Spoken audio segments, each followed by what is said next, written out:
31 years ago tonight, William Shatner was on the Arsenio Hall Show promoting his book Star Trek Memories. And the one big memory he talked about was the famous kiss.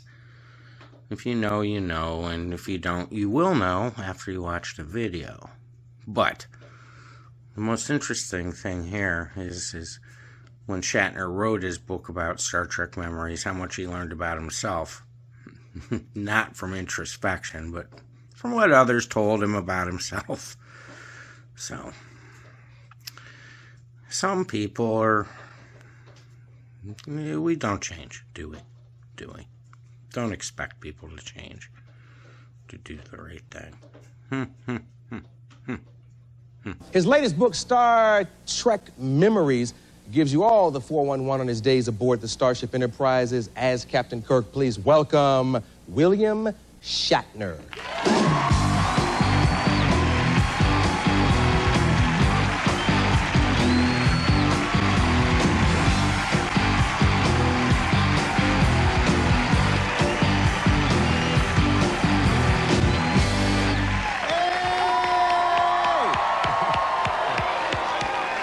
The captain! The captain's here. Yes, have a seat, sir. We should have had a jacket like yours on the ship there. That would have... That would have warded off aliens. Oh, man. So let's see. This is what the new book looks like. Star Trek Memories. Yes. Let's talk about some of those memories. What's the most interesting part about this book to you? Well, the whole book was a journey back in time. I'd spent... This is 25 years ago that the show was on the air, and we'd worked very hard. 14, 18 hours a day, 5 days a week, resting up on the weekends and starting again. And so personal relationships were very difficult to come by. And mostly it was focus on the show. So 25 years later, when I went back to these people and started interviewing them and talking to them about the show, I began to discover things about them and about myself that, and their reactions to me and my reactions to them that I never knew existed. I was flabbergasted at some of the stuff that came out. Okay, let's not even start with the cast. Let's start with fans. I remember you did that SNL sketch, and you kind of dogged the Trekkies a little bit within the context of the sketch. Right. Did you get bad letters from that? No. You're referring to the Get a Life sketch. I had presumed that I would be in the crosshairs of some telescopic rifle sooner or later, but but I kept, I'd move down the street, dodging and darting, and so I stayed out of the way. No, everybody was cool about it. It was a joke. Is there any reality within that writing? Do the Trekkies drive you crazy sometimes? Well, no, the fringe group maybe, but the heart of the people not. There are strange circumstances upon which fans come upon you. I mean, I'm sure in your case and in mine, I was at the Kentucky State Fair recently, and riding a horse and trying to win a world championship. And I went on a horse to practice the day before I was going to get on him. And the horse, for reasons known only to him, reared up in the air. Very young horse, got off balance. Usually when they rear and you do the right thing, they come back down on the feet. But this young horse fell over backwards and fell on top of me. Then I rolled away, and he rolled on top of me again. So, I mean, I was really suffering. So they called an ambulance. And the shame of somebody calling 911 for me. So I said, I'm not getting in the ambulance. And they said, you got to get in. They took my blood pressure, and it was like 60 or 70 or something. He says, you're bleeding inside. I said, well, maybe I better get in. And I lay down on the thing, and the sirens went, and away we went, and got to the hospital, and there were 4 doctors examining me, and they finally discovered nothing was terribly wrong, except I had wrenched my whole leg. And I couldn't stand on the leg. I couldn't move. So the guy said, well, maybe you're bleeding inside. I want a specimen. Here's a cup, go to the bathroom there. And I said, I can't walk. He said, well, all right. And he pulled the curtains around. He said, here, just do it here. So I'm trying to give him a specimen. When the curtains open, and a doctor is standing there saying, I'm one of your biggest fans.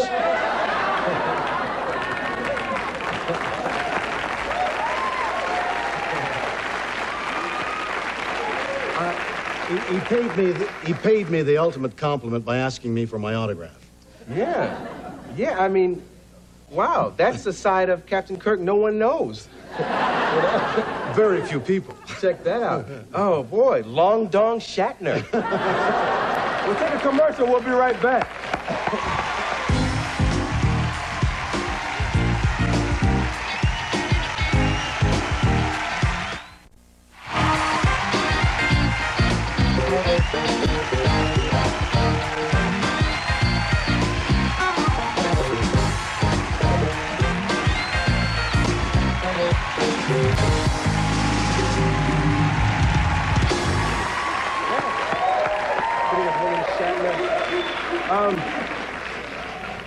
You know, I think one thing that we have to talk about, Nichelle, is that her name? Michelle Nichols, yeah. Yeah, she was Uhura. Am I saying it right? Be careful. Okay. Now, you kissed her once, and it caused a lot of problems because she's black, right? Yeah. I know I was mad. No. No, tell me about that moment. Well, a big fuss was made. First of all, remember, this is 25 years ago. Things are different, I believe, now, and certainly on the airwaves. And the script required Captain Kirk to kiss. I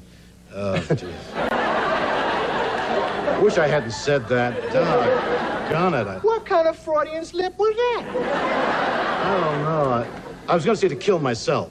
Oh, yeah.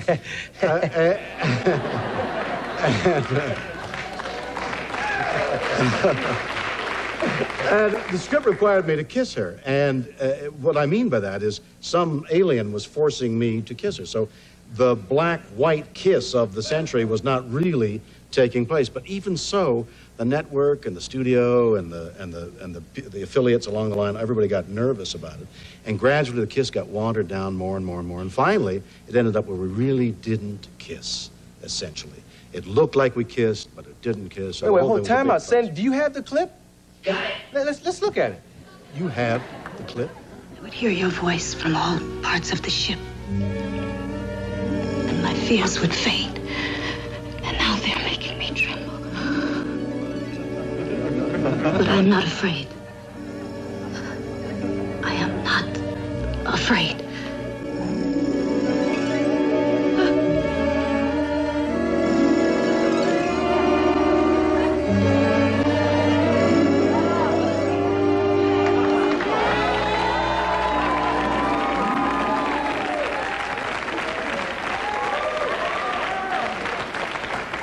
Well, I'll be darned. It looked awful close to me, but I can imagine how that would have started trouble back then.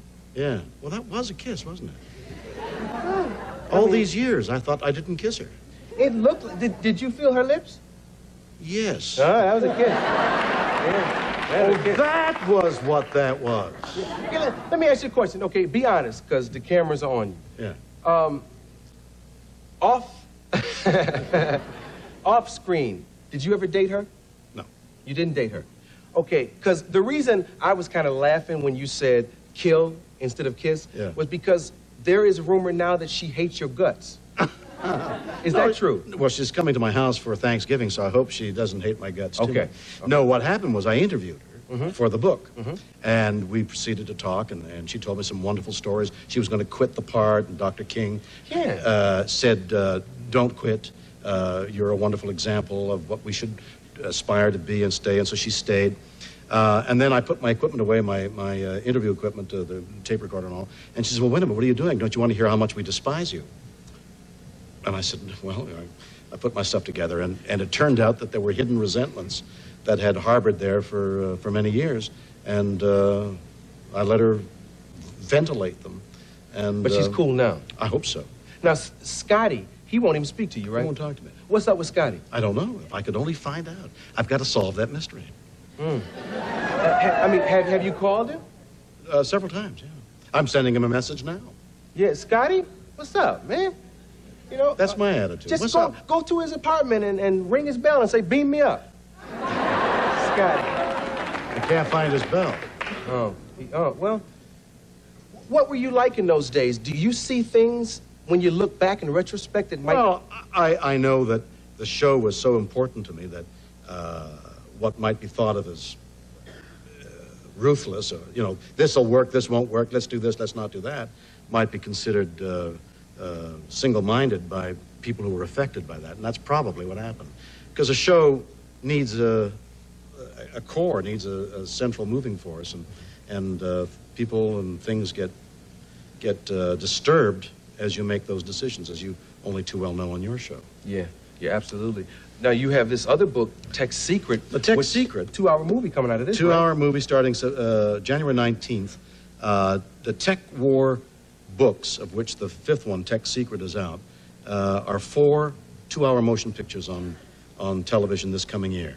And it'll be on the Universal Action Network. So I'm very proud of that. I've directed them, one of them, and producing them, and writing some, and all that. That's great.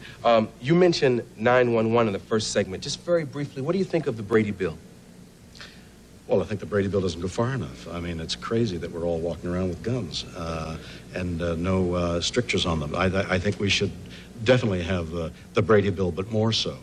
911, by the way, tomorrow, Tuesday evening, celebrates the 200th life saved. It's a very special show, and it's very moving and very entertaining. It's a show I urge your audience to watch. They'll have a good time with it. Okay. Let me check and make sure I've plugged everything I'm supposed.